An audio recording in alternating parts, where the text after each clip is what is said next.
Good afternoon, esteemed panelists, ladies and gentlemen. In fact, of course, the earlier speaker has given a basic overview on the skill development, broader issues in the context. And I thought that I should talk something related to how we look forward the skill development framework in the country. Before that, I would like to give you some basic facts. Of course, some of these things he has already given. And see, if you see the age group 15 to 29, only 2% have formal vocational training in India. 8% have non-formal vocational training. So putting together around 10% it comes. 93% of our workforce are in unorganized sector in the country. And new entrants to the workforce every year is 12.8 million. Existing skill development capacity in the school, my presentation will be basically in the school education, is 3.1 million. Of course, that put together the professional ITIs and polytechnics, all these things. If you see the dependency ratio, which was 8.8 in 1991, now it is 5.59. 2011 it is going to be, it is projected in fact. If you see the average year-to-year economic growth, it is something like 8.9% between 2003-4 to 2007-8, the statistics gives. Estimated global shortage of manpower is 56.5 million by 2020. This is what is projected. India has the youngest population.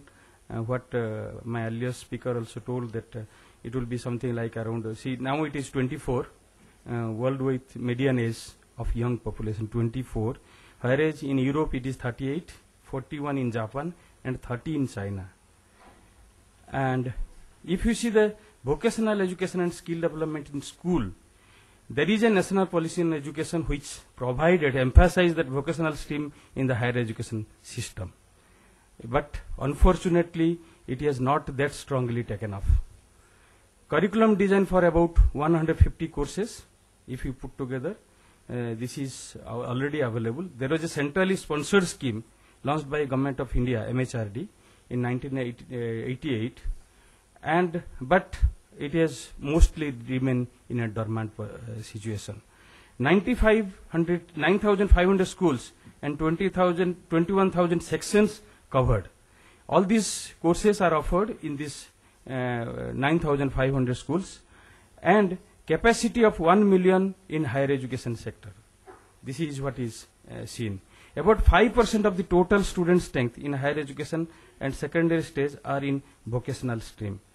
Target under national policy is about 25%. Whereas we are just in the 5% stage. If you see the 2007 11th 5-year plan, the skill development, national skill development mission focused in the outlay of about $4 billion to increase the VET capacity, vocational education training capacity, from 3.1 million to 15 million. This is what is the national skill development mission focuses. There are more of, if this has to be done, more public-private initiative is required. This is also emphasized. Action plan has been developed for ITIs, polytechnics and higher secondary vocational education. And also action plan is also, the states have been told that to have the state skill development mission, and they should also come out with the action plan as well. The mission strategy has been enhanced the VET capacity, vocational education training capacity, across the states, enlarge skill spectrum. In fact, if you will be surprised to know that when India has around 600 skills identified, whereas China has more than 3,000 skills. So we were far behind lagging in our counterparts in the Asian countries itself. Encourage finishing of the of schools. People will have to finish the schools. Along with that, they have to acquire certain vocational training. And establish national qualification framework. Now, Government of India is working very strongly. It is being worked to come out with a national vocational education qualification framework. Encourage accreditation of agencies. More, it is not the one institution, it is the many organizations will have to come together. So we have to evolve a policy related to accreditation of agencies who are involved in the vocational education context. Establish standard setting institutions. We have to develop a standard for which has to be followed by majority of the institution if skill development has to be taken in a mission mode. And stipend for candidates. Those who will be undergoing the vocational training, they will have to be given some kind of stipends. And coordinate between center and states and among ministries. Last one is encourage public-private partnership. This is the mission strategy emphasizes. Action plan for vocational education and at higher secondary stage and for polytechnic, which has been the focus area as far as Ministry of Human Resource Development, Government of India is concerned. Under the vocational education, they say that expand higher education school capacity from vocational education from 1 million, just now it is 1 million to 2.5 million. Partnership of schools with employers for curriculum. So that's how the model school concept is also coming up. Partnership of schools with employer and for curriculum, faculty, internship, skill testing and certification. All these will have to be seen in an integrated manner. Development of soft skill. This is another area which is lagging behind. You may give training on the skill training, but if a person is not able to demonstrate, is a very put into a very disadvantaged situation. Development of national vocational curriculum framework. As I said, this is what is going on at the school sector. Under the polytechnic sector, placement of entrepreneurship services. This has been placement and entrepreneurship services. This has been also so far only the engineering colleges or the technical colleges, professional colleges, they have the focus.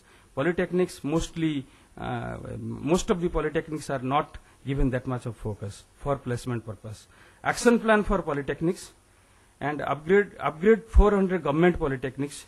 In fact, polytechnics, the infrastructural facilities is to be also both human as well as physical facilities need to be addressed. Set up 1,000 new polytechnics in government and private sector through PPP mode. In fact, this is what is most of the things are being worked out. I request that many of the providers should also explore the possibility to have more PPP model polytechnics. Allow engineering colleges to have polytechnics courses as well. In fact, of course, these are the many high growth sectors in India, VET, where the skill development is emphasized. One is the automobile and auto components, electronic hardwares, textile and garments, leather and leather goods. These are the few areas where the emphasis has been on the high growth. These are considered as high growth sectors. So choose one of the vocational courses if he wants to, along with the 10th and 12th pass. This is what is there. That apart, we have 85 standalone vocational courses as well. Whereas the annual intake is very not, when we, it is not 3 lakh is the total, but for vocational sector it is roughly around 50,000 students annually we admit. And we have, of course, accredited vocational institution. Most of the state open schools, there are 14 state open schools, they have also started moving into the vocational skill development areas through open and distance learning mode.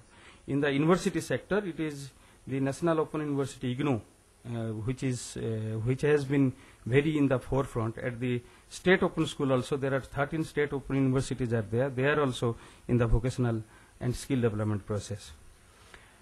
Now, the broad areas on which the school education and particularly the NIS works, all these areas are, since I belong to NIS, I thought I should give some of these areas on which we have been working on: agriculture, home science and hospitality management, business and commerce, computer science and information. All these areas are well known to the people. Of course, I will request that if you want to have more information, you can come to our stall and see all these things.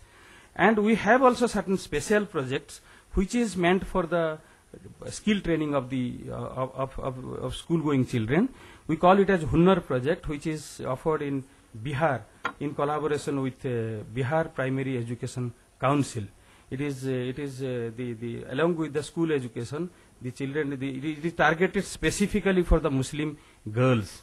And means last year we had admitted around 13,000. This year we are expanding it to about 50,000, which we have taken not only Muslim girls, we have taken also SC, ST girls, because these are the people who are mostly disadvantaged. Some kind of training should be given to them. On that basis we had launched. Of course, we have a project with Cisco on the hardware and training, and we are also using the work center approach, and we are we have signed an MOU with the Functional Vocational Training Research FBTRS at Bangalore, which is a NGO, national level NGO, and they have the work centers, and we are collaborating with them, and for taking out the vocational training for the dropouts specifically. These are the last. This is the last slide. In fact, these are some of the challenges which needs to be focused. Connectivity between school and university. Even though vocational education is there, but unfortunate part is the ITIs, polytechnics. These some of the states, they don't recognize them and allow them to have a lateral entry into the professional and engineering colleges. These are the basic issue needs to be addressed. Participation of industries, particularly in the, you find the participation of industries in the professional education, but when it comes to the vocational education at the school level, there are not much, not many industries that come forward. Teachers' capacity building, which is a basic issue, and we talk about this thing. Developing need-based curriculum. This is also another area which needs to be focused. Another very important is the recognition of prior learning. There are many things have been learnt without any formal training. A carpenter's son learns carpentry from father. A plumber learns plumbing from father or brother. Do we have a mechanism to give some kind of recognition to these things? In fact, we don't have at this moment in the country. Unfortunate part is this one. We have to think on so that a continuous upgradation of skills need to be done. Quality standard. We have varieties of institutions following varieties of norms. We don't have a standardized format on which we can, because skill is something which is, if you are unable to close the leakage of water, you will be told as an unskilled people, not as a semi-skilled person. This is the basic things. One has to think in that way also. And changing of social mindset. We don't have, in the school education, emphasis has to be given that people will have to move to the vocational education, rather everybody running towards professional education, engineering, medical, all these aspects. This also, a kind of social mindset needs to be changed. Thank you very much.